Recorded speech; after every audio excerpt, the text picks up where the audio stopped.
Hey, Jonathan, what's the difference between Dr. Strangelove and Failsafe?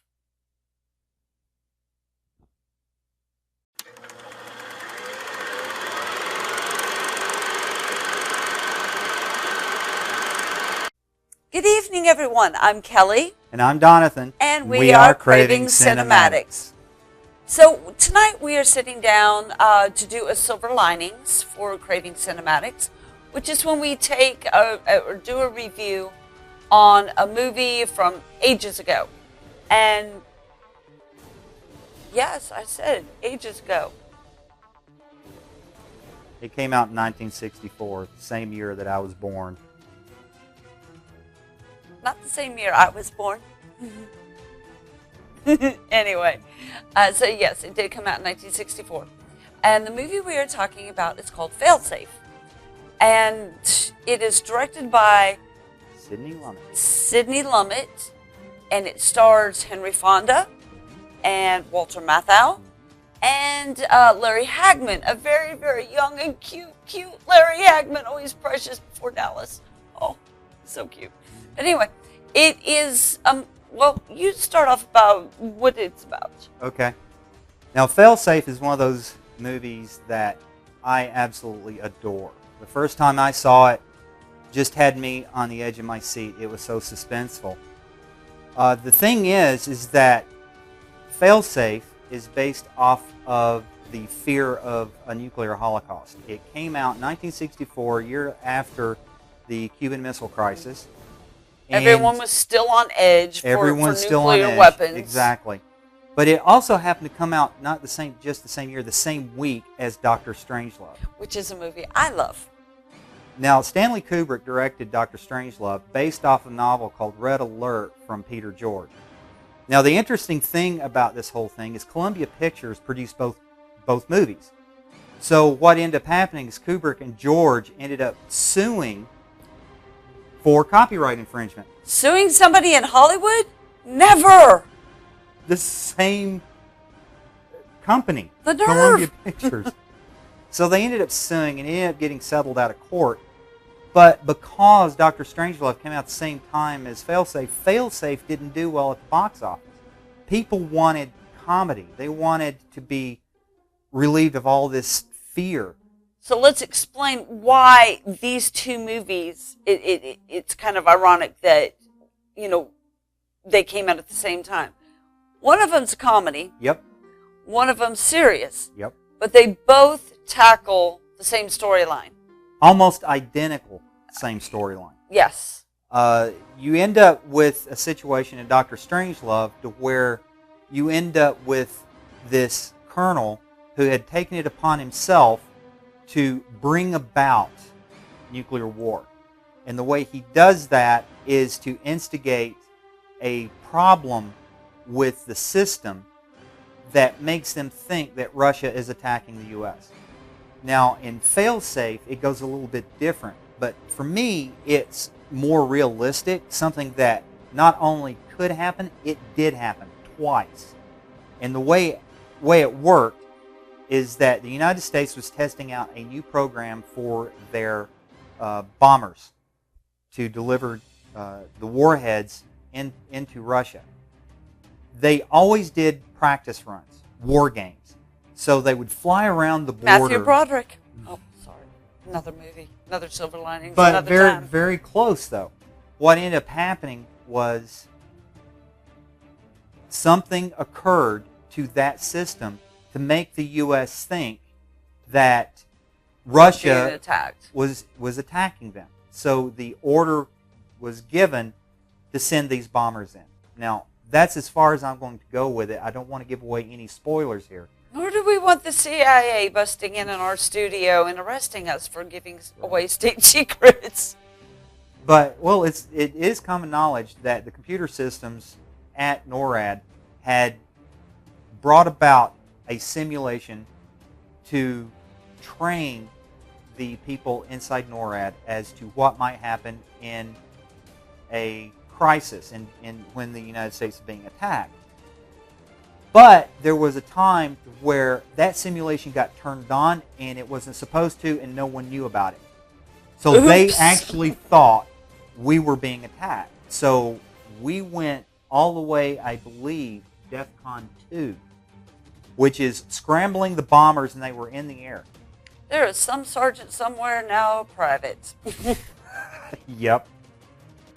Or an airman. I think it was the Air Force. But at any rate, that kind of technological error could happen. Now, the whole premise behind failsafe is we rely too much on technology.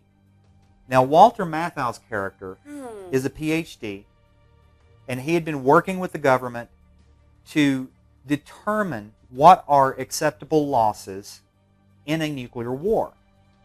Now, Walter Matthau is brilliant in this movie. He comes across so cold and number-based, very statistical, very black and white. Mechanical. Very computerized type thing. I think he does represent the computer in this. That's a very good observation. Thank you. I come up with them every once in a while. But he represents the computer in this. No emotion whatsoever. And there are scenes in it that you really get the idea that this guy is off his rocker. Then you have Henry Fonda, who plays the president. Now, again, this is one of these roles that is Oscar material. Him and Larry Hagman working together in a single room with a single telephone. But those were some of the scenes that were so intense that you were sitting on the edge of your seat wondering what in the world is going to happen. And it's all based off their dialogue. And it's absolutely wonderful. It's when acting was acting. Then you have this whole suspense of the president talking with the Russian premier, and how are they going to fix this problem without going through all-out nuclear war? And the ending will blow your mind. So, for me, this is one of my most favorite films. I would rank it number 2 as my most favorite film, next to Star Wars: A New Hope. Wow. It is that good. So for me, I would recommend anybody to go watch it. Well, I enjoyed it. I had seen Dr. Strangelove several times. It's like one of those, weekend college, couple of drinks type movie to watch. And I went to college for a long time, so there were several of those weekends. But I'm sorry, y'all. So he had said, well, since you've seen Dr. Strangelove, have you seen Failsafe? No, I haven't seen it. He said, well, it's right along the same lines. Same, company did both movies, same premise. Just everything is so similar, except one's comedy and one's, serious.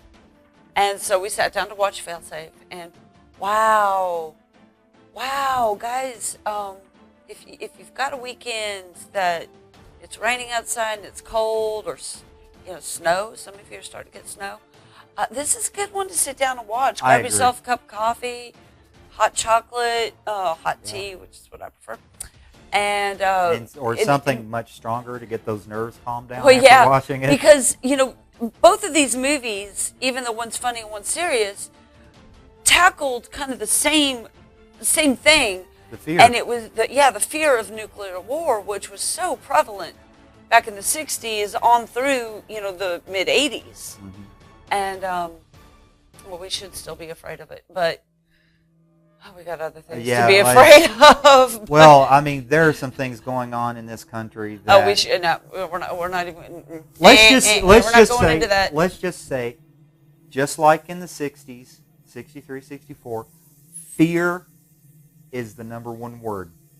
And I think regardless of where you stand, it's predominant in this nation and in the world. So this movie goes right along with that. Again, regardless of where you stand, we all have a lot to fear. Yes.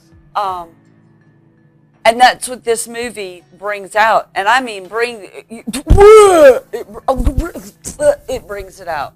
Let me tell you, it reaches down your throat, it grabs your esophagus, it turns your stomach, and it rips it out.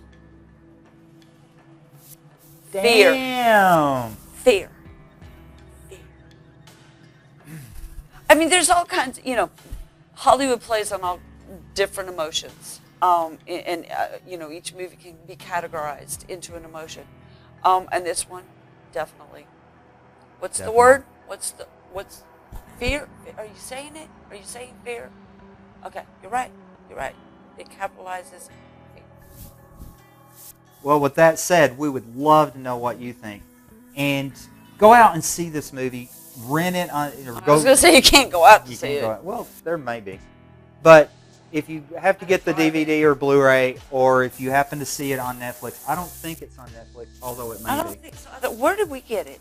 Well, I got it through Apple, iTunes.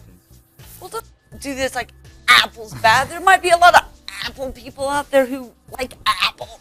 Anyway, I do believe Starz now has it. You can watch it on demand from them, but you might be able to get it through Netflix on Blu-ray. If not, demand it. Demand it. Say, hey, Netflix. Hey, Starz. Hey, whoever. Yeah. But definitely, if you find yourself getting... We found it. You can find it. Yeah. Get the opportunity to sit down and watch this movie. Once you watched it, come back and let us know what you think. Yeah. And what do you think about movies that capitalize on fear?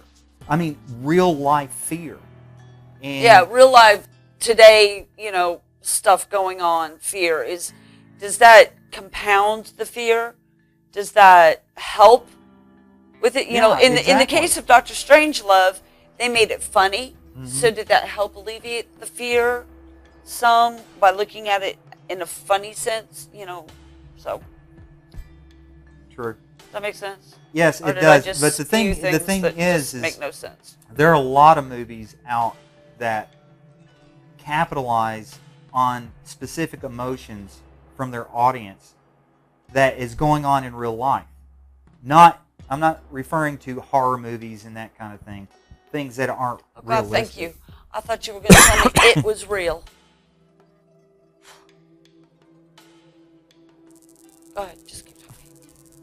Anyway, let us know what you think, and let's get a dialogue going with this, because I'm really curious as to what you guys think as far as these movies that capitalize on these emotions, especially fear.